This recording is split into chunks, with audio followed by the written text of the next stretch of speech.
కళ్ళు కైపెక్కించే పోకళ్ళు కాటేస్తే కాదంటానా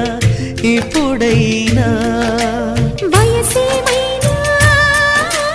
సొగసేమైనా మై మరపించే మనసేమైనా నవ్వు నవరాత్రి నీ కోసం తీసుకువస్తున్నా మైనా ఏమైనావే మన్మథ మాసం